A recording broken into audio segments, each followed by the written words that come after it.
আসসালামু আলাইকুম। স্বাগত জানাচ্ছি আন্তর্জাতিক সংবাদে। সংবাদের শুরুতেই থাকছে সংবাদ শিরোনাম। জানিয়ে দিব হাতে থাকা সর্বশেষ আপডেট আন্তর্জাতিক সংবাদ। প্রথমেই সংবাদ শিরোনাম। যুদ্ধবিরতির চূড়ান্ত খসড়া হাতে পেয়েছে গাজা ও ইসরায়েল। এরপর জানিয়ে দিব ট্রাম্পকে কঠোর হুঁশিয়ারি দিলেন কানাডার সাবেক প্রধানমন্ত্রী। এদিকে লেবাননের নতুন প্রধানমন্ত্রী নওয়াফ সালাম হিজবুল্লাহর ক্ষোভ প্রকাশ। আরও জানিয়ে দিব পুতিনের সঙ্গে খুব দ্রুত দেখা করব বলেছেন ট্রাম্প। সর্বশেষ জানিয়ে দিব বিশ্বমঞ্চে যুক্তরাষ্ট্রই বেশি শক্তিশালী দাবি বাইডেনের। এতক্ষণ শুনছিলেন সংবাদ শিরোনাম, এবারে বিস্তারিত। তবে অনুরোধ থাকবে ভিডিওটিতে একটি লাইক করবেন এবং কমেন্ট করে জানিয়ে দিবেন কোন জেলা থেকে আপনি আমাদের এই ভিডিওটি দেখছেন। যুদ্ধবিরতির চূড়ান্ত খসড়া হাতে পেয়েছে গাজা ও ইসরায়েল। কাতারে ফিলিস্তিনের অবরুদ্ধ গাজা উপত্যকায় চলমান সংঘাতের মধ্যে যুদ্ধবিরতির চুক্তি নিয়ে এক চূড়ান্ত খসড়া প্রস্তুত করেছেন মধ্যস্থতাকারীরা। এই খসড়াটি ইসরায়েল এবং ফিলিস্তিনের স্বাধীনতাকামী সংগঠন হামাস উভয়ের প্রতিনিধিদের হাতে দেয়া হয়েছে। রোববার 12 জানুয়ারি মধ্যরাতে কাতারের রাজধানী দোহার এই আলোচনায় একটি ঐক্যমতে পৌঁছানোর পর চূড়ান্ত এই খসড়াটি প্রস্তুত করা হয়। খবর রয়টার্স। যুদ্ধবিরতির এই আলোচনায় যুক্তরাষ্ট্রের দুই প্রশাসনের প্রতিনিধিরা উপস্থিত ছিলেন, বর্তমান প্রেসিডেন্ট জো বাইডেন এবং আগামী 20 জানুয়ারি ক্ষমতায় আসতে যাওয়া ডোনাল্ড ট্রাম্পের প্রতিনিধি। এছাড়া আলোচনায় অংশ নেন ইসরায়েলের গোয়েন্দা সংস্থা মোসাদ ও শিনবেতের প্রধান, কাতারের প্রধানমন্ত্রী, মার্কিন বিশেষ দূত স্টিভ উইটকফ এবং বিদায়ী বাইডেন প্রশাসনের প্রতিনিধি বেট ম্যাকগার্ক। অবশ্য এই চুক্তির খসড়াটি চূড়ান্ত হওয়ার বিষয়ে আনুষ্ঠানিকভাবে কোনো পক্ষই মন্তব্য করতে রাজি হয়নি। তবে ইসরায়েলের কর্মকর্তারা বলেছেন, হামাস যদি প্রস্তাবে সম্মত হয় তবে কিছুদিনের মধ্যে যুদ্ধবিরতি চুক্তি বাস্তবায়ন করা সম্ভব হবে। ট্রাম্পকে কঠোর হুঁশিয়ারি দিলেন কানাডার সাবেক প্রধানমন্ত্রী। কানাডাকে যুক্তরাষ্ট্রের 51তম অঙ্গরাজ্য করার ব্যাপারে যুক্তরাষ্ট্রের প্রেসিডেন্ট নির্বাচনে জয়ী ডোনাল্ড ট্রাম্প যে প্রচারণা চালিয়ে যাচ্ছেন তা থেকে সরে আসার আহ্বান জানিয়েছেন কানাডার সাবেক প্রধানমন্ত্রী জ্যাক ক্রিস্টিয়ান। ট্রাম্প যদি সত্যিই কানাডাকে যুক্তরাষ্ট্রের অঙ্গরাজ্য করার চেষ্টা করেন তাহলে কানাডাও আক্রমণাত্মকভাবেই তারা জবাব দেবে বলে হুঁশিয়ারি দিয়েছেন ক্রিস্টিয়ান, যিনি 1993 সাল থেকে 2003 সাল পর্যন্ত দেশটির প্রধানমন্ত্রী ছিলেন। কানাডার দৈনিক গ্লোব অ্যান্ড মেইলে সম্প্রতি একটি কলাম লিখেছেন ক্রিস্টিয়ান, যেখানে তিনি সরাসরি ট্রাম্পকে উদ্দেশ্য করে বলেন, আমরা উভয়েই বয়স্ক মানুষ এবং সেই হিসাবে আপনাকে বলছি, আপনার মাথায় জট পাকিয়ে গেছে, দয়া করে মাথা ঝাঁকিয়ে জট কাটান। কানাডা বিশ্বের সেরা দেশ এবং আপনি কি করে এটা ভাবলেন যে কানাডীয়রা কেবল যুক্তরাষ্ট্রের অঙ্গরাজ্য হওয়ার জন্য নিজেদের দেশের স্বাধীনতা সার্বভৌমত্ব বিসর্জন দেবে?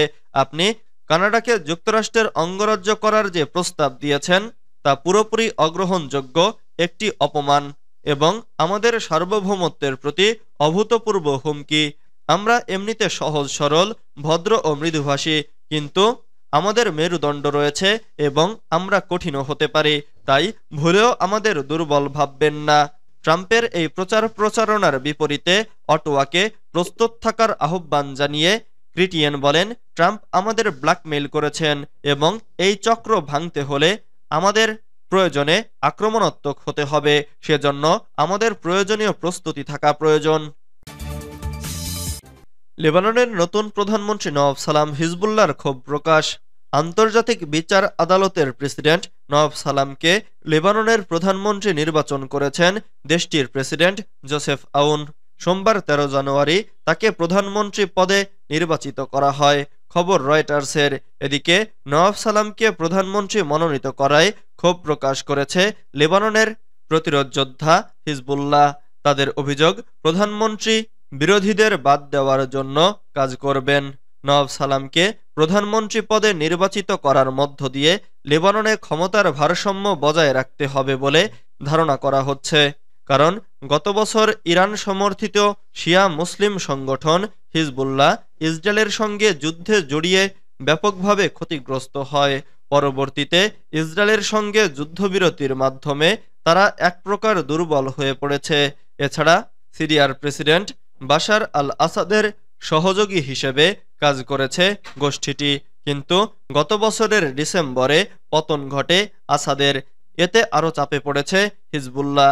মনোনীত হওয়ার মধ্য দিয়ে দেশটির সরকার ব্যবস্থায় 2 বছরের বেশি সময় ধরে চলা অচলাবস্থার অবসান ঘটল। 2022 সালের অক্টোবর থেকে লেবাননের প্রেসিডেন্ট পদটি খালি ছিল।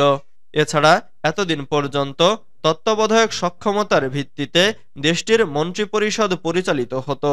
সৌদি আরবের জোরালো চাপের পর গত বৃহস্পতিবার লেবাননের পার্লামেন্টে ভোটাভুটির মাধ্যমে প্রেসিডেন্ট নির্বাচিত হন জোসেফ আউন।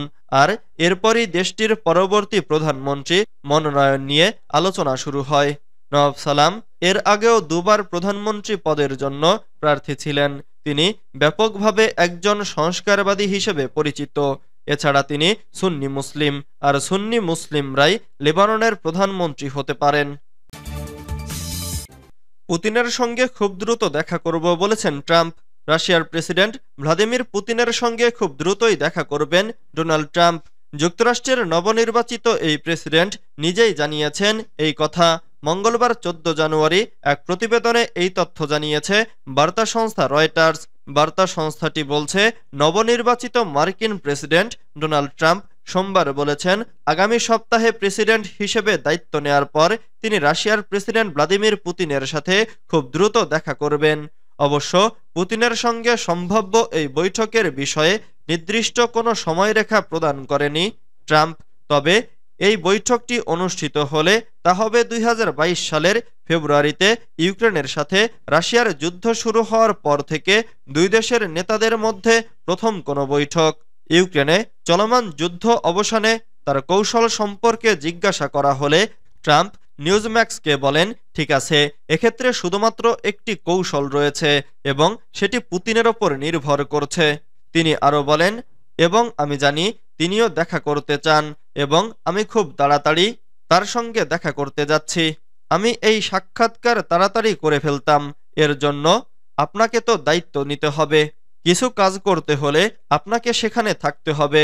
এদিকে মার্কিন কংগ্রেসম্যান মাইক ওয়াল্টাজ ট্রাম্প প্রশাসনের জাতীয় নিরাপত্তা উপদেষ্টা হিসেবে দায়িত্ব নেবেন। গত রোববার তিনি বলেন, আসন্ন দিন ও সপ্তাহগুলোতে তিনি ট্রাম্প এবং পুতিনের মধ্যে ফোনালাপের আশা করেছেন। বিশ্বমঞ্চে যুক্তরাষ্ট্রই বেশি শক্তিশালী দাবি বাইডেনের। গত কয়েক দশকের চেয়ে এখন বিশ্বমঞ্চে যুক্তরাষ্ট্রই বেশি শক্তিশালী বলে দাবি করেছেন দেশটির প্রেসিডেন্ট জো বাইডেন। স্থানীয় সময় সোমবার 13 জানুয়ারি প্রেসিডেন্ট হিসেবে শেষবারের মতো পররাষ্ট্র নীতি নিয়ে দেওয়া ভাষণে বাইডেন এ দাবি করেন। খবর আল জাজিরার। ভাষণে ইউক্রেনের প্রতি সমর্থন অব্যাহত রাখার জন্য পশ্চিমাদের প্রতি আহ্বান জানান বাইডেন। সেই সঙ্গে রাশিয়া, চীন ও ইরানের সমালোচনা করেন বিদায়ী প্রেসিডেন্ট। বাইডেন বলেন, আমেরিকা শক্তিশালী, আমাদের জোট শক্তিশালী, আমাদের প্রতিপক্ষ এবং প্রতিযোগীরা দুর্বল।